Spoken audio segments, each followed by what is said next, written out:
Today I wanted to talk about the fact that sometimes I hear people saying that we don't need to prepare for birth. The body knows what to do.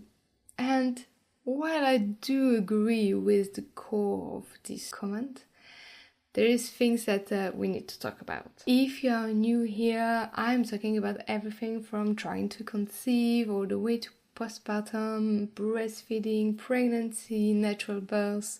If you are new here, welcome. I'm Laura, your host, and you are on Wise and Wild Motherhood. This is a podcast that is all about women that are on a natural path to motherhood. So here, everything I'm going to talk about is from trying to conceive to pregnancy, natural birth, postpartum, breastfeeding. This space here is rooted in evidence-based knowledge, but also guided by sacred feminine wisdom. And this is really the subject of this episode because we're going to talk about the fact that we don't need to prepare for birth, but we kind of do. I really agree with the vision of we do not need to prepare for birth because our body, they know what to do. Your body really deep down knows how to ovulate. It knows how to grow your baby and it will know how to give birth to it. Women in comas can give birth, so we do not need to actively be controlling the birth. I agree with this. I agree that we do not need to prepare. However, that would work if we were to birth by ourselves. And I can really talk about that because I gave birth to my first in a hospital and I gave birth to my second at home, and it was a free birth. I had no medical stuff at home. So if I'm taking this second experience, although it was a lot of, deconstructing a lot of belief that I had, a lot of belief that the, society has about birth, that it's dangerous, that birthing at home is dangerous, complicated, that we need medical help to give birth. So I had to deconstruct all of this. I had to understand how my body worked. But, kind of apart from that, you don't need to prepare more than that. But today, this is the two sides of things. Most women will go to the hospital to give birth, and most of us have limiting belief around birth. So when we say that we don't need to prepare, I would say that that's true. If one, you don't have limiting belief, your family didn't limit you around birth, didn't scare you around birth, you didn't watch anything that will depict birth as a really dangerous and horrible event. Yes, if the people around you that support you, your partner, your kids, your parents, have a pretty much natural way of giving birth, and if you give birth at home with no medical stuff, then yes, I will say you don't need to prepare. Now, perhaps when someone says we don't need to prepare, maybe their vision of birth is going to the hospital, having an epidural, and giving birth to their baby. Maybe this is also the other side of it, that you don't need to prepare, you just go and you give birth, don't make a big deal out of it. So this I do not agree with at all, because I believe that giving birth would be a huge transformation in a woman's life, and giving birth naturally, or at least by being informed, making the decision, and even if it's not a natural birth, will empower her for the rest of her life.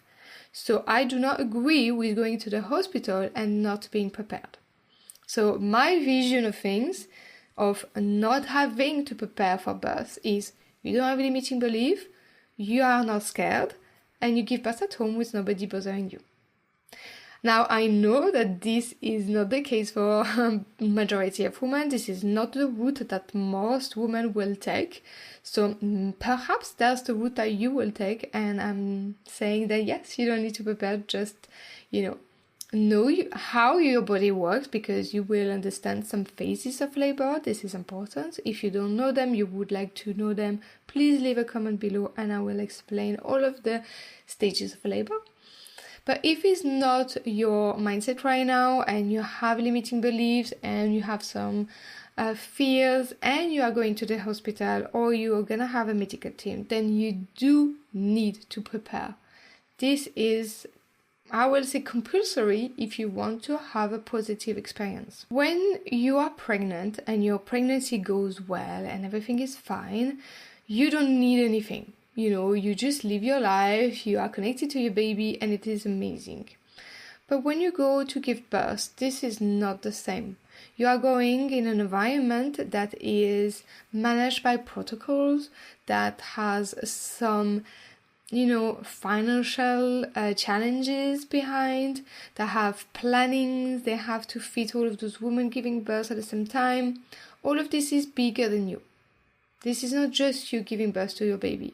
If it was the case, most births will be positive, but this is not the case today. So when you go to the hospital, you need to be prepared. Being prepared means you need to know how your body works. You need to know the phases of labor.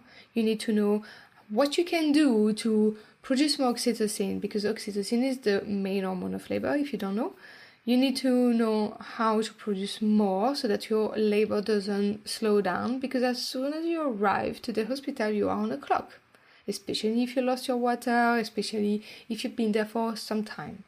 So you need to know how your body works and how to help your body to give birth.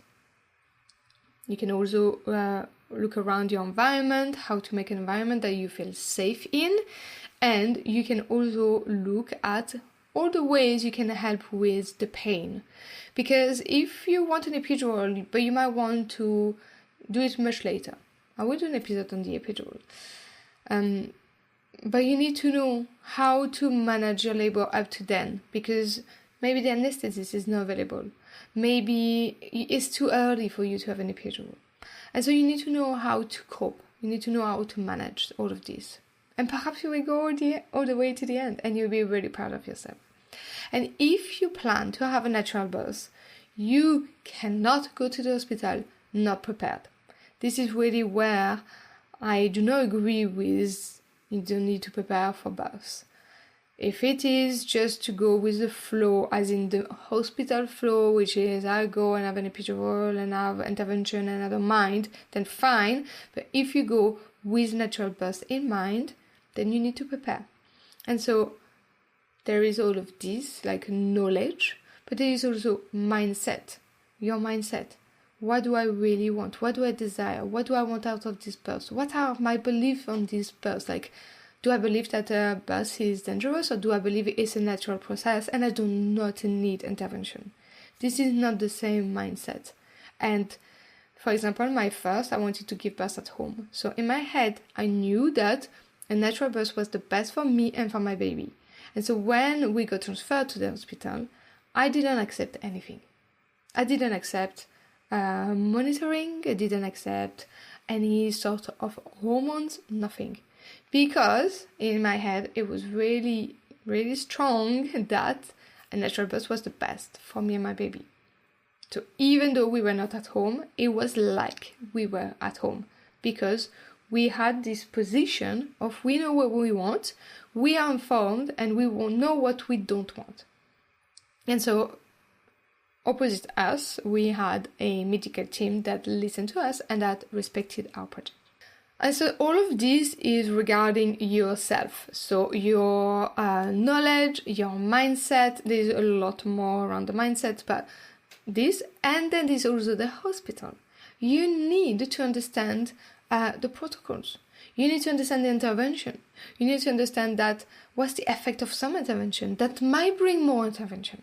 An epidural reduces the amount of oxytocin that you produce. And so when it reduces the amount of oxytocin you're producing, then they put you on the drip so that you have more fake oxytocin, because your labor is going to slow down. So I will talk about the epidural and why some women have their labor progress, but today that's not the subject of this podcast. So while I would agree that, yes, we don't need to prepare, I do not agree with it if you want a natural birth and if you want a natural birth in the hospital. So you need to prepare yourself, your knowledge, your body, your mindset, and you need to prepare for where am I going into? What are the protocols there? Know that not all maternity will have the same protocols. Perhaps some will induce you after a week, some after 4 days. It all depends on the place. Maybe some will let you, if you broke your waters, for a few days, and some will want to induce you or put antibiotics on you after 12 hours. So you need to understand the protocol of your maternity, you need to understand what you want and what you do not want, and you need to have worked on your mindset to stop saying yes to everything just because you don't want to look like the annoying woman that is giving birth today. We don't care about that. This is all about mindset. So I will really strongly advise to prepare yourself, understand your body, understand the protocols, and work on your mindset, your beliefs, your fears, before you are going to give birth to your baby. Now it will obviously depend, but I am sure that if you are listening to this episode today, it is because you are probably attracted to a natural physiological birth. If you are planning on a home birth, but with a medical team, I strongly as well advise to prepare. Because again, this is not just you and yourself. You are going to have medical staff that have their own belief, their own fear. Obviously, they know about birth. Obviously, they know how to assist you. But, they are still human. They can make a mistake. And we got transfer for no reason for our first one. So this can happen. So you need to be informed properly. You need to have worked on your mindset. If I was in the position that I were for my second, for the first baby, I can tell you that I would have not got transferred to the hospital. But obviously, we never know, and it's always like between, do I accept this, do I not? Am I gonna make trouble to my baby or not? So it is always a bit, the balance. And this is where you need to use your brain. What are the benefits? What are the risks? What are the alternatives? What the information that I've learned tells me, and what my instinct tells me. And the N is for nothing. If we do nothing, again, what happened? What's the risk? What's the benefit? What's the risk of waiting 30 more minutes? Perhaps the labor will carry on. I strongly believe that if you are not informed, you don't have power. If you don't know your option, you don't have any. So this day is the most important day, I believe, in a woman's life when you live it through as an informed woman, empowered woman. When you live it like this, you transform yourself to be a really powerful woman after that. And this is what I wish for all of you. So if this is something that you want to live, you need to prepare. I agree, if you are staying at home and you don't have limiting beliefs, that you don't need to prepare, once again. But if you are going to the hospital, if you have medical staff with you, and if you want a natural birth, you need to prepare. Thank you for listening to the end. I am sure there's many more things that I will want to talk about, but I am going to stop here because I don't want to have too long episodes for you. And I will talk about all the subjects that are rotating around this subject of preparing for birth. I have many things that I want to share with you. So I will see you in the next episode. Bye bye.